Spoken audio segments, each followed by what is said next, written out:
ನಮಸ್ಕಾರ ವೀಕ್ಷಕರೇ, ಈಗ ತಾನೇ ಬಂದಂತ ಸುದ್ದಿ. ರಾಜ್ಯದ ಗೃಹಲಕ್ಷ್ಮಿಯರಿಗೆ ಸಿಹಿ ಸುದ್ದಿ. ಹೌದು ವೀಕ್ಷಕರೇ, ರಾಜ್ಯ ಸರ್ಕಾರದಿಂದ 2443 ಕೋಟಿ ಹಣ ಬಿಡುಗಡೆ ಬಗ್ಗೆ ಮಾಹಿತಿ ಮತ್ತು ರೈತರಿಗೆ ಕಡಿಮೆ ಬಡ್ಡಿ ದರದಲ್ಲಿ ಸಾಲ, ಕಿಸಾನ್ ಕ್ರೆಡಿಟ್ ಕಾರ್ಡ್ ಕುರಿತು ಕೇಂದ್ರದಿಂದ ಶುಭ ಸುದ್ದಿ. ವೀಕ್ಷಕರೇ, ವೋಟರ್ ಲಿಸ್ಟ್ ನಿಂದ ನಿಮ್ಮ ಹೆಸರನ್ನು ಡಿಲೀಟ್ ಆಗಿದೆಯಾ? ಹಾಗಾದ್ರೆ ಮೊಬೈಲ್ನಲ್ಲಿ ಯಾವ ರೀತಿ ಚೆಕ್ ಮಾಡಿಕೊಳ್ಳಬೇಕೆಂಬ ವಿಧಾನ ಹಾಗೂ ಗೃಹ ಜ್ಯೋತಿ ಯೋಜನೆ ಅಡಿಯಲ್ಲಿ ಮೇಜರ್ ಸರ್ಜರಿ ಯಾವ ಕೆಲಸ ಮಾಡದಿದ್ದರೆ 200 ಯೂನಿಟ್ ಫ್ರೀ ಕರೆಂಟ್ ಕಟ್ ಆಗುವಂತ ಸಾಧ್ಯತೆ ಮತ್ತು ಕೆಇಎ ಇಂದ ಬಿಗ್ ಅಪ್ಡೇಟ್. ವೀಕ್ಷಕರೇ, 572 ಗ್ರಾಮ ಆಡಳಿತ ಅಧಿಕಾರಿಗಳ ಹುದ್ದೆಗಳಿಗೆ ಅರ್ಜಿ ದಿನಾಂಕ 2ನೇ ಬಾರಿಗೆ ವಿಸ್ತರಣೆ. ವೀಕ್ಷಕರೇ, ಈ ಎಲ್ಲ ಮಾಹಿತಿಗಳ ವಿವರಗಳನ್ನು ತಿಳಿಯೋ ಮುನ್ನ ತಾವು ನಮ್ಮ ಚಾನೆಲ್ಗೆ ಮೊದಲು ಬಾರಿ ಭೇಟಿ ನೀಡ್ತಾ ಇದ್ರೆ ದಯವಿಟ್ಟು ಸಬ್ಸ್ಕ್ರೈಬ್ ಮಾಡಿ, ಪಕ್ಕದಲ್ಲಿರುವಂತಹ ಬೆಲ್ ಅನ್ನು ಒತ್ತಿ ಹಾಗೂ ಲೈಕ್ ಮಾಡಿ. ಈ ಎಲ್ಲ ಮಾಹಿತಿಗಳ ವಿವರಗಳನ್ನು ತಿಳಿಯಬೇಕಾದ್ರೆ ದಯವಿಟ್ಟು ತಾವು ಸ್ಕಿಪ್ ಮಾಡದೆ ಈ ವಿಡಿಯೋವನ್ನು ಪೂರ್ತಿಯಾಗಿ ನೋಡಿ.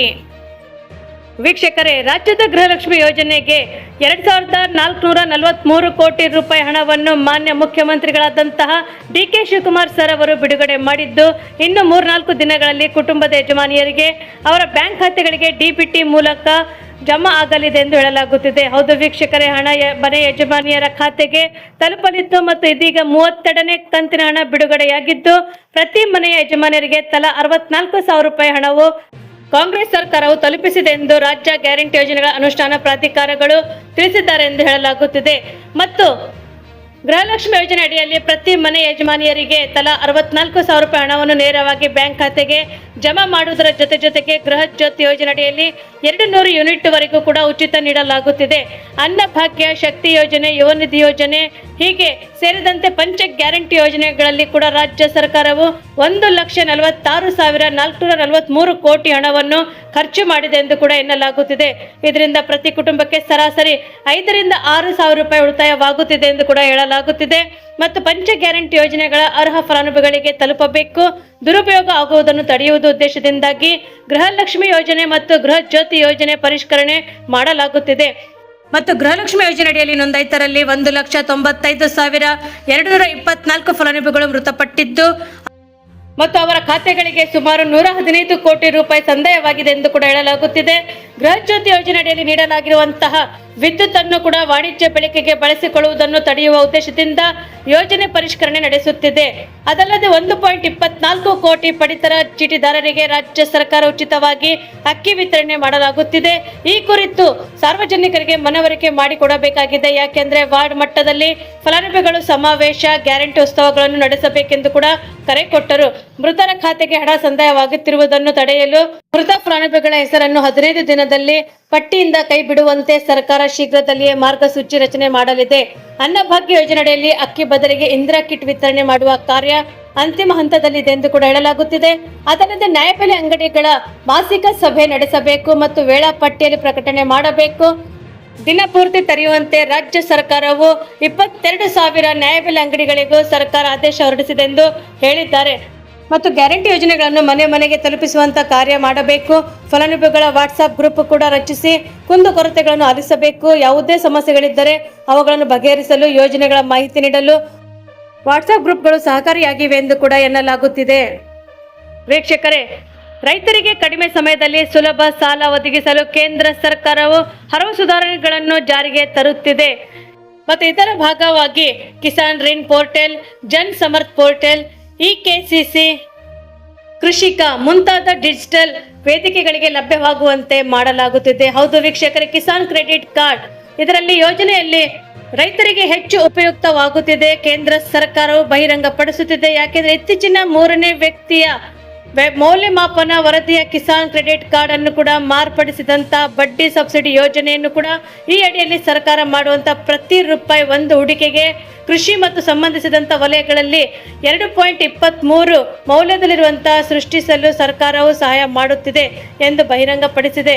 ಈ ಯೋಜನೆಯು ರೈತರಿಗೆ ಮೇಲಿನ ಬಡ್ಡಿ ಹೊರೆಯನ್ನು ಕಡಿಮೆ ಮಾಡುವುದಲ್ಲದೆ ಕೃಷಿ ಉತ್ಪನ್ನ ಮತ್ತು ಬೆಳೆ ವೈದ್ಯಕೀಕರಣಗೊಳಿಸಲು, ಪಶುಸಂಗೋಪನೆ ಇರಬಹುದು ಮತ್ತು ಮೀನುಗಾರಿಕೆ ಅಭಿವೃದ್ಧಿಗೆ ಗಮನಾರ್ಹವಾಗಿ ಕೊಡುಗೆ ನೀಡುತ್ತದೆ.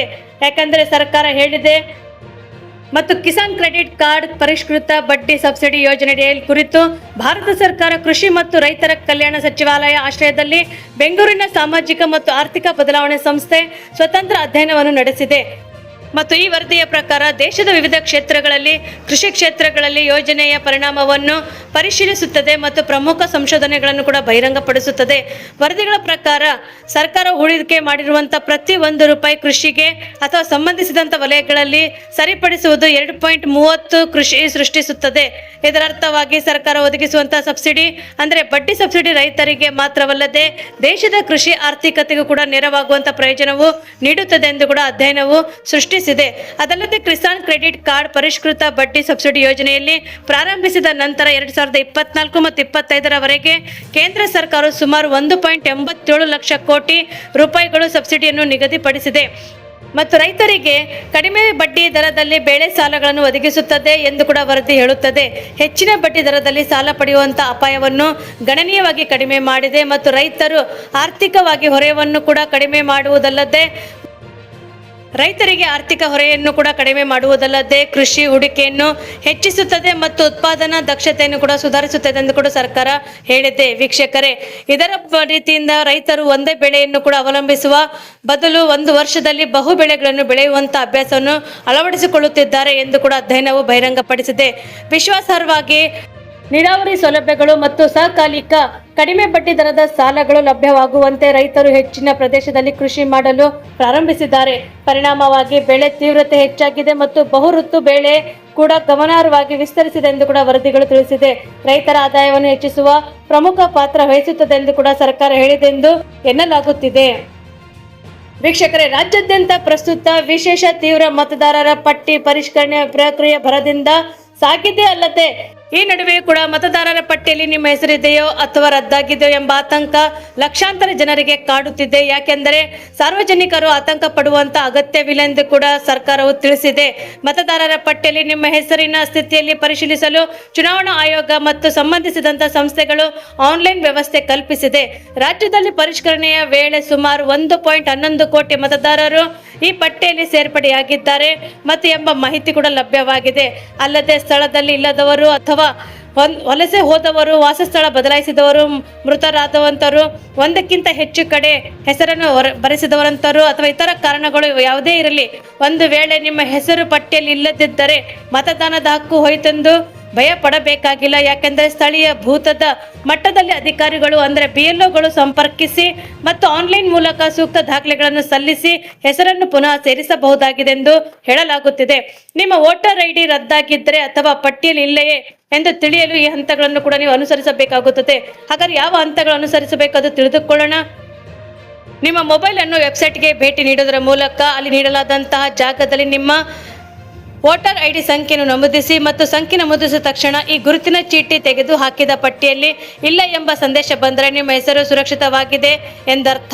ಅಥವಾ ವೆಬ್ಸೈಟ್ನಲ್ಲಿ ಕೇವಲ ಪಟ್ಟಿಯಿಂದ ಕೈ ಬಿಡಲಾದಂಥ ಹೆಸರುಗಳನ್ನು ವಿವರಗಳನ್ನು ಮಾತ್ರ ತೋರಿಸಿದರೆ ಹಾಲಿ ಚಾಲ್ತಿಯಲ್ಲಿರುವಂತಹ ಮತದಾರರ ಪಟ್ಟಿಯಲ್ಲಿ ಹೆಸರು ಸರಿಯಾಗಿದೆ ಎಂದು ಖಚಿತಪಡಿಸಿಕೊಳ್ಳಲು ಆಯೋಗವು ಅಧಿಕೃತ ವೆಬ್ಸೈಟ್ನಲ್ಲಿ ನೋಡಿ ಮತ್ತು ನಿಮ್ಮ ವ್ಯಾಪ್ತಿಯ BLOಗಳು ಅಧಿಕಾರಿಗಳನ್ನು ವಿಚಾರಿಸಬಹುದಾಗಿದೆ. ಮತ್ತು ಪರಿಶೀಲನೆ ವೇಳೆಯಲ್ಲಿ ನಿಮ್ಮ ಹೆಸರು ಪಟ್ಟಿಯಿಂದ ಕೈ ಬಿಡಲ್ಪಟ್ಟಿದ್ದರೆ ಅಥವಾ ಸೇರಿಸದಿದ್ದರೆ ಫಾರ್ಮ್ನಲ್ಲಿ ಭರ್ತಿ ಮಾಡಿ ಹೊಸದಾಗಿ ಮತದಾರರ ಪಟ್ಟಿಗೆ ಹೆಸರು ಸೇರ್ಪಡೆ ಅರ್ಜಿ ಸಲ್ಲಿಸಬಹುದಾಗಿದೆ. ಸಾರ್ವಜನಿಕರು ಕೇಂದ್ರ ಚುನಾವಣಾ ಆಯೋಗ ವೆಬ್ಸೈಟ್ ಮೂಲಕ ಸ್ವತಃ ಆನ್ಲೈನ್ನಲ್ಲೇ ಫಾರ್ಮ್ 6 ಅನ್ನು ಭರ್ತಿ ಮಾಡಬಹುದು ಅಥವಾ BLO ಅಧಿಕಾರಿಗಳಿಗೆ ಅರ್ಜಿ ನೀಡಿ ತಮ್ಮ ಮತದಾನದ ಹಕ್ಕನ್ನು ಕಾಯ್ದುಕೊಳ್ಳಬಹುದೆಂದು ಕೂಡ ಎನ್ನಲಾಗುತ್ತಿದೆ.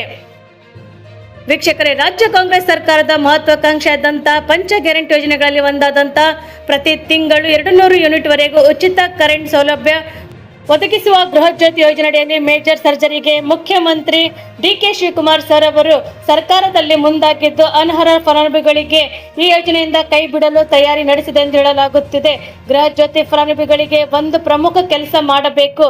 ಅಕಸ್ಮಾತ್ ಮಾಡದಿದ್ದರೂ ನಿಮಗೆ 200 ಯೂನಿಟ್ ಫ್ರೀ ಕರೆಂಟ್ ಕಟ್ ಆಗಬಹುದೆಂದು ಕೂಡ ಹೇಳಲಾಗುತ್ತಿದೆ ಮತ್ತು ಮಹತ್ವದ ಮಾಹಿತಿ ಕೂಡ ಬಂದಿದೆ. ರಾಜ್ಯಾದ್ಯಂತ ಪ್ರತಿ ತಿಂಗಳು ಮನೆ ಯಜಮಾನಿಯರಿಗೆ ಮತ್ತು ಆರ್ಥಿಕ ಬೆಂಬಲ ನೀಡುವಂತಹ ಉದ್ದೇಶದಿಂದಾಗಿ ಜಾರಿಗೆ ತರಲಾಗಿದ್ದ ಅವರ ಖಾತೆಗೆ ನೇರವಾಗಿ 2,000 ರೂಪಾಯಿ ನೀಡುವಂತಹ ಗೃಹಲಕ್ಷ್ಮಿ ಯೋಜನೆಯಡಿಯಲ್ಲಿ ಅನರ್ಹರನ್ನು ಗುರುತಿಸಿ ಅದರನ್ನು ಫಲಾನುಭವಿಗಳ ಪಟ್ಟಿಯಿಂದ ತೆಗೆದುಹಾಕುವಂತಹ ಪ್ರಕ್ರಿಯೆ ಕೂಡ ಮುಂದುವರೆದಿದೆ. ಈ ಬೆನ್ನಲ್ಲೇ ಗೃಹ ಜ್ಯೋತಿ ಯೋಜನೆಯಡಿಯಲ್ಲಿ ಕೂಡ ಮೇಜರ್ ಸರ್ಜರಿ ಮಾಡಲು ಸಜ್ಜಾಗಿರುವಂತಹ ಮುಖ್ಯಮಂತ್ರಿಗಳು ಡಿ.ಕೆ. ಶಿವಕುಮಾರ್ ಸರ್ ಅವರು ನೇತೃತ್ವದಲ್ಲಿ ರಾಜ್ಯ ಸರ್ಕಾರದ ಇಂಧನ ಇಲಾಖೆ ಕಟ್ಟುನಿಟ್ಟಾದಂತಹ ನಿಯಮಗಳನ್ನು ಜಾರಿಗೆ ತಂದಿದ್ದು ಮತ್ತು ಗೃಹ ಜ್ಯೋತಿ ಯೋಜನೆಯಡಿಯಲ್ಲಿ ಗೃಹ ಮನೆ, ಗೃಹ ಜ್ಯೋತಿ, ಗೃಹ ಬೆಳಕು ಯೋಜನೆಗೆ ಗೃಹ ಬಳಕೆ ಮಾತ್ರ ಸೀಮಿತವಾಗಿದೆ. ಕೆಲವರು ವಾಸದ ಮನೆ ಹೆಸರಿನಲ್ಲಿ ವಾಣಿಜ್ಯ ಮಳಿಗೆಗಳಿಗೆ ಹಾಗೂ ಇನ್ನಿತರ ಕಮರ್ಷಿಯಲ್ ಉದ್ದೇಶಕ್ಕಾಗಿ ಕೂಡ ಅಕ್ರಮವಾಗಿ ಗೃಹ ಜ್ಯೋತಿ ಯೋಜನೆ ಲಾಭ ಪಡೆಯುತ್ತಿರುವುದನ್ನು ಪತ್ತೆ ಹಚ್ಚಿ ಅಂತವರನ್ನು ಯೋಜನೆಯಿಂದ ಕೈಬಿಡಲು ಸರ್ಕಾರ ತೀರ್ಮಾನಿಸಿದೆ. ವಾಣಿಜ್ಯ ಬಳಕೆಗೆ ಗೃಹ ಜ್ಯೋತಿ ಯೋಜನೆಯ ಪ್ರಯೋಜನ ಪಡೆಯುತ್ತಿದ್ದರೆ ನಿಮಗೆ ಫ್ರೀ ಕರೆಂಟ್ ಸೌಲಭ್ಯ ಕಟ್ ಆಗಲಿದೆ ಎಂದು ಕೂಡ ಹೇಳಿದ್ದಾರೆ. ಮುಖ್ಯಮಂತ್ರಿ ಡಿ.ಕೆ. ಶಿವಕುಮಾರ್ ಸರ್ ಅವರು ಈಗಾಗಲೇ ಸ್ಪಷ್ಟಪಡಿಸಿರುವಂತೆ ರಾಜ್ಯದ ಪಂಚ ಗ್ಯಾರಂಟಿ ಯೋಜನೆಗಳು ಕೂಡ ಕರ್ನಾಟಕದ ಮೂಲ ನಿವಾಸಿಗಳು ರಾಜ್ಯದಲ್ಲಿ ಯಾರು ಮತದಾನದ ಹಕ್ಕನ್ನು ಹೊಂದಿರುತ್ತಾರೆಯೋ ಅವರಿಗಾಗಿ ಜಾರಿಗೆ ತರಲಾಗಿದೆ. ರಾಜ್ಯದ ಮೂಲ ನಿವಾಸಿಗಳ ಹೆಸರಲ್ಲಿ ಹೊರ ರಾಜ್ಯದವರು ಸಹ ಅಕ್ರಮವಾಗಿ ಉಚಿತ ವಿದ್ಯುತ್ ಸೌಲಭ್ಯವನ್ನು ಪಡೆಯುತ್ತಿರುವುದರಿಂದ ಅನೇಕ ಪ್ರಕರಣಗಳು ಪರಿಶೀಲನೆಗೆ ಸಂದರ್ಭದಲ್ಲಿ ಮುನ್ನಡೆ ಬಂದಿವೆ. ಹಾಗಾಗಿ ಕರ್ನಾಟಕವು ಮತದಾನದ ಹಕ್ಕನ್ನು ಹೊಂದಿಲ್ಲದ ಹೊರ ರಾಜ್ಯದಿಂದ ಬಂದು ಇಲ್ಲಿ ಸರ್ಕಾರಿ ಸೌಲಭ್ಯವನ್ನು ಪಡೆಯುತ್ತಿರುವುದನ್ನು ಈ ಯೋಜನೆಯ ಫಲಾನುಭವಿಗಳ ಪಟ್ಟಿಯಿಂದ ಕೈಬಿಡುವುದು ಮತ್ತು ಅಂತವರಿಗೆ ಉಚಿತ ವಿದ್ಯುತ್ ಸೌಕರ್ಯ ಕೂಡ ಕಡಿತಗೊಳಿಸುವುದು ಬಗ್ಗೆ ಇಂಧನ ಇಲಾಖೆ ಗಂಭೀರ ಚಿಂತನೆ ನಡೆಸಿದೆ ಎಂದು ಹೇಳಲಾಗುತ್ತಿದೆ.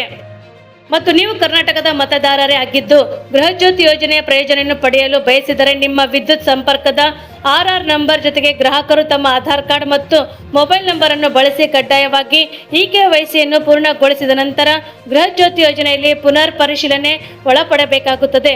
ಗೃಹ ಜ್ಯೋತಿ ಯೋಜನೆ ಪುನರ್ ಪರಿಶೀಲನೆ ನಡೆಸಲು ಸೇವಾ ಸಿಂಧು ಪೋರ್ಟಲ್ನಲ್ಲಿ ಗೃಹ ಜ್ಯೋತಿ ವೆರಿಫಿಕೇಶನ್ ಲಿಂಕ್ ಕ್ಲಿಕ್ ಮಾಡಿ ಜೊತೆಗೆ ನಿಗದಿತ ಜಾಗದಲ್ಲಿ ಮಾಹಿತಿಯನ್ನು ಭರ್ತಿ ಮಾಡಿ ಮತ್ತು ಅಗತ್ಯ ದಾಖಲೆಗಳನ್ನು ಅಪ್ಲೋಡ್ ಮಾಡಿ ಸಲ್ಲಿಸಬೇಕಾಗುತ್ತದೆ. ಗೃಹ ಜ್ಯೋತಿ ಯೋಜನೆಯ ಫಲಾನುಭವಿಗಳ ಪಟ್ಟಿಯನ್ನು ಪರಿಶೀಲನೆ ನಡೆಸಲು ರಾಜ್ಯದ ಎಲ್ಲ ವಿದ್ಯುತ್ ಸರಬರಾಜು ನಿಗಮ ಸಂಸ್ಥೆಗಳು ಮನೆ ಮನೆಗೆ ಸಮೀಕ್ಷೆ ನೀಡುತ್ತಿವೆ. ಅದಲ್ಲದೆ ಸ್ವತಃ ಎಸ್ಕಾಂ ಸಿಬ್ಬಂದಿಗಳೇ ಮನೆ ಮನೆಗೆ ತೆರಳಿ ಗೃಹ ಜ್ಯೋತಿ ಫಲಾನುಭವಿಗಳ ಮಾಹಿತಿ ನವೀಕರಿಸುವ ಕೆಲಸ ಕೂಡ ಮಾಡಿದ್ದು, ಈ ಸಮಯದಲ್ಲಿ ಗ್ರಾಹಕರು ಅಗತ್ಯ ಮಾಹಿತಿ ನೀಡಲು ನಿರಾಕರಿಸಿದರೆ ಅಂತವರ ಡೇಟಾ ಸಂಗ್ರಹಿಸಲು ಸಾಧ್ಯವಾಗದ ಕಾರಣ ಗೃಹ ಜ್ಯೋತಿ ಯೋಜನೆಯಡಿಯಲ್ಲಿ 200 ಯೂನಿಟ್ ಫ್ರೀ ಕರೆಂಟ್ ಅನ್ನು ಈ ಸೌಲಭ್ಯದಿಂದ ಹೊರಗುಳಿಸುವಂತ ಸಾಧ್ಯತೆ ಇದೆ ಎಂದು ಹೇಳಲಾಗುತ್ತಿದೆ. ಇದನ್ನು ತಪ್ಪಿಸಲು ಕೂಡಲೇ ನಿಮ್ಮ ಗೃಹ ಜ್ಯೋತಿ ಯೋಜನೆಯ ಅರ್ಜಿಯನ್ನು ಪುನರ್ ಪರಿಶೀಲಿಸಿ ಇಕೆವೈಸಿಯನ್ನು ಪೂರ್ಣಗೊಳಿಸಿ ಎಂದು ಕೂಡ ಎನ್ನಲಾಗುತ್ತಿದೆ. ವೀಕ್ಷಕರೇ, ಸರ್ಕಾರಿ ಕೆಲಸದ ಕನಸು ಕಾಣುತ್ತಿರುವಂತಹ, ಅದರಲ್ಲೂ ಕಂದಾಯ ಇಲಾಖೆಯಲ್ಲಿ ಗ್ರಾಮ ಆಡಳಿತ ಅಧಿಕಾರಿ ಆಗುವಂತ ಗುರಿ ಹೊಂದಿರುವಂತಹ ಅಭ್ಯರ್ಥಿಗಳಿಗೆ ಭರ್ಜರಿ ಸಿಹಿಸುವುದೊಂದನ್ನು ಬಂದಿದೆ. ಹೌದು ವೀಕ್ಷಕರೇ, 572 ಹುದ್ದೆಗಳು ಭರ್ತಿಗೆ ಸಂಬಂಧಿಸಿದಂತೆ ಅರ್ಜಿ ಸಲ್ಲಿಕೆ ದಿನಾಂಕವು ಕೂಡ ಮತ್ತೆ ವಿಸ್ತರಿಸಲಾಗುತ್ತದೆ. ತಾಂತ್ರಿಕ ದೋಷಗಳು ಅಥವಾ ಅಭ್ಯರ್ಥಿಗಳ ನಿರಂತರ ಮನವಿಯನ್ನು ಕರ್ನಾಟಕ ಪರೀಕ್ಷಾ ಪ್ರಾಧಿಕಾರ ಇದೀಗ 2ನೇ ಬಾರಿ ದಿನಾಂಕ ವಿಸ್ತರಣೆ ಮಾಡಿದೆ. ಆಗಸ್ಟ್ 20, 2026 ಆನ್ಲೈನ್ ಮೂಲಕ ಅರ್ಜಿ ಸಲ್ಲಿಸಲು ಅವಕಾಶ ಕಲ್ಪಿಸಿದೆ. ಹೌದು ವೀಕ್ಷಕರೇ, ಶುಲ್ಕ ಪಾವತಿಸಲು ಆಗಸ್ಟ್ 21 ಕೊನೆಯ ದಿನಾಂಕವಾಗಿದೆ ಮತ್ತು ಹಿಂದೆ ಆಗಸ್ಟ್ 7 ಮಾತ್ರ ಗಡುವು ನೀಡಲಾಗಿತ್ತು. ಸರ್ವರ್ ಸಮಸ್ಯೆಯಿಂದ ಅರ್ಜಿ ಸಲ್ಲಿಸಲು ಪರದಾಡುತ್ತಿದ್ದಂತಹ ಸಾವಿರಾರು ಅಭ್ಯರ್ಥಿಗಳಿಗೆ ಪ್ರಾಧಿಕಾರದ ಈ ನಿರ್ಧಾರವು ದೊಡ್ಡ ರಿಲೀಫ್ ಒಂದನ್ನು ನೀಡಿದೆ ಎಂದು ಕೂಡ ಎನ್ನಲಾಗುತ್ತಿದೆ. ವೀಕ್ಷಕರೇ, ಕೆಇಎ ಮತ್ತು ವಿಎಒ ನೇಮಕಾತಿಗೆ ಪ್ರಮುಖ ಅಂಶಗಳು ಯಾವೆಂದು ಕೂಡ ತಿಳಿದುಕೊಳ್ಳೋಣ. ವೀಕ್ಷಕರೇ, ನೇಮಕಾತಿ ಸಂಸ್ಥೆ ಎಂದರೆ ಕರ್ನಾಟಕ ಪರೀಕ್ಷಾ ಪ್ರಾಧಿಕಾರ, ಇಲಾಖೆ ಎಂದರೆ ಕಂದಾಯ ಇಲಾಖೆ, ಕರ್ನಾಟಕ ಸರ್ಕಾರ ಮತ್ತು ಹುದ್ದೆ ಹೆಸರು ಆಡಳಿತ ಗ್ರಾಮಾಧಿಕಾರಿ ಅಂದ್ರೆ ವಿಎಒ. ಒಟ್ಟು ಹುದ್ದೆಗಳು 572 ಹುದ್ದೆಗಳಿದೆ ಮತ್ತು 505 ಆರ್ಪಿಸಿ ಮತ್ತು 67 ಕರ್ನಾಟಕ ಕಲ್ಯಾಣಕ್ಕೆ ಸೇರಿಸಲಾಗುತ್ತದೆ. ಮತ್ತು ಅರ್ಜಿ ಸಲ್ಲಿಕೆಗೆ ಹೊಸ ಕೊನೆಯ ದಿನಾಂಕ 20 ಆಗಸ್ಟ್ 2026. ಶುಲ್ಕ ಪಾವತಿಸಲು ಕೊನೆಯ ದಿನಾಂಕ 21 ಆಗಸ್ಟ್ 2026. ಅಧಿಕೃತ ವೆಬ್ಸೈಟ್ನಲ್ಲಿ ತಾವು ಭೇಟಿ ನೀಡುವುದರಿಂದ ಅರ್ಜಿ ಸಲ್ಲಿಕೆಗೆ ದಿನಾಂಕ ವಿಸ್ತರಣೆಗೆ ಹಿಂದಿನ ಕಾರಣವೇನೆಂದು ಕೂಡ ತಿಳಿದುಕೊಳ್ಳೋಣ. ಕರ್ನಾಟಕ ಪರೀಕ್ಷಾ ಪ್ರಾಧಿಕಾರವು ಜುಲೈ 10ರಂದು ಹುದ್ದೆಗಳ ನೇರ ನೇಮಕಾತಿ ಅಧಿಸೂಚನೆ ಹೊರಡಿಸಿತ್ತು. ಆರಂಭದಲ್ಲಿ ಜುಲೈ 30ರವರೆಗೆ ಅರ್ಜಿ ಸಲ್ಲಿಕೆಗೆ ಅವಕಾಶ ನೀಡಲಾಗಿತ್ತು. ಅನಂತರ ವಿದ್ಯಾರ್ಥಿಗಳ ಒತ್ತಾಯದ ಮೇರೆಗೆ ಆಗಸ್ಟ್ 7ರವರೆಗೆ ಕೂಡ ಮೊದಲ ಬಾರಿಗೆ ದಿನಾಂಕ ವಿಸ್ತರಣೆ ಮಾಡಲಾಗಿತ್ತು. ಆದರೆ ಸರ್ವರ್ ಸಮಸ್ಯೆ ಮತ್ತು ಇತರ ತಾಂತ್ರಿಕ ಅಡಚಣೆಗಳಿಂದಾಗಿ ಹಲವು ಅಭ್ಯರ್ಥಿಗಳಿಗೆ ನಿಗದಿತ ಸಮಯದ ಒಳಗೆ ಅರ್ಜಿ ಸಲ್ಲಿಸಲು ಸಾಧ್ಯವಾಗಿರಲಿಲ್ಲ. ಈ ಹಿನ್ನೆಲೆಯಲ್ಲಿ ಇದೀಗ 2ನೇ ಬಾರಿ ಆಗಸ್ಟ್ 20ರವರೆಗೆ ಡೆಡ್ ಲೈನ್ ವಿಸ್ತರಿಸಲಾಗಿದೆ. ಮತ್ತು ಶೈಕ್ಷಣಿಕ ಅರ್ಹತೆ ಮತ್ತು ಆಯ್ಕೆ ಪ್ರಕ್ರಿಯೆ ಹೇಗಿರುತ್ತದೆ ಎಂದು ಕೂಡ ತಿಳಿದುಕೊಳ್ಳೋಣ.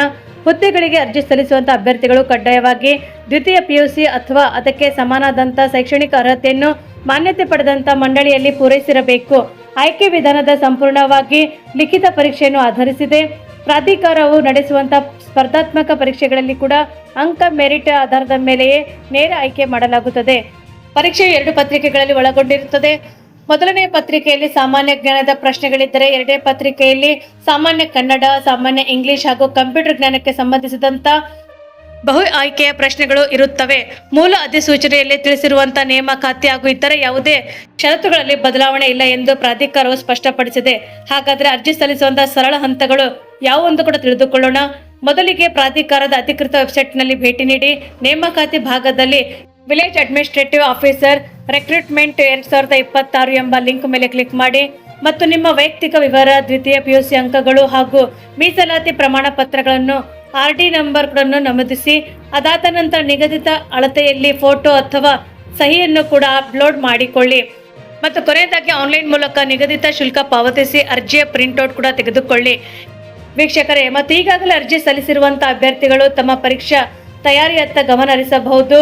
KEA ಅಥವಾ VAO ನೇಮಕಾತಿ ಕುರಿತು ಮುಂದಿನ ಎಲ್ಲ ಅಪ್ಡೇಟ್ಗಳಿಗಾಗಿ ವೆಬ್ಸೈಟ್ನಲ್ಲಿ ಪರಿಶೀಲಿಸುತ್ತೀರಿ ಎಂದು ಕೂಡ ಎನ್ನಲಾಗುತ್ತಿದೆ. ವೀಕ್ಷಕರೇ, ತಾವು ನಮ್ಮ ಈ ವಿಡಿಯೋ ಮೊದಲು ಬಾರಿಗೆ ನೋಡುತ್ತಿದ್ದರೆ ದಯವಿಟ್ಟು ಸಬ್ಸ್ಕ್ರೈಬ್ ಮಾಡಿ, ಪಕ್ಕದಲ್ಲಿರುವಂಥ ಬೆಲ್ಲನ್ನು ಒತ್ತಿ ಹಾಗೂ ಲೈಕ್ ಮಾಡಿ. ನಿಮ್ಮ ಸಲಹೆ ಮತ್ತು ಸೂಚನೆಗಳನ್ನು ದಯವಿಟ್ಟು ನಮಗೆ ಕಮೆಂಟ್ ಬಾಕ್ಸಲ್ಲಿ ತಿಳಿಸಿ, ಯಾಕೆಂದರೆ ಮುಂದಿನ ಮಾಹಿತಿಗಳನ್ನು ಅಪ್ಡೇಟ್ ಮಾಡಲು ನಮಗೆ ಅನುಕೂಲವಾಗುತ್ತದೆ. ಮತ್ತು ನಮ್ಮ ಈ ವಿಡಿಯೋ ತಾವು ಪೂರ್ತಿಯಾಗಿ ನೋಡಿದ್ದಕ್ಕೆ ತಮಗೆ ಧನ್ಯವಾದಗಳು.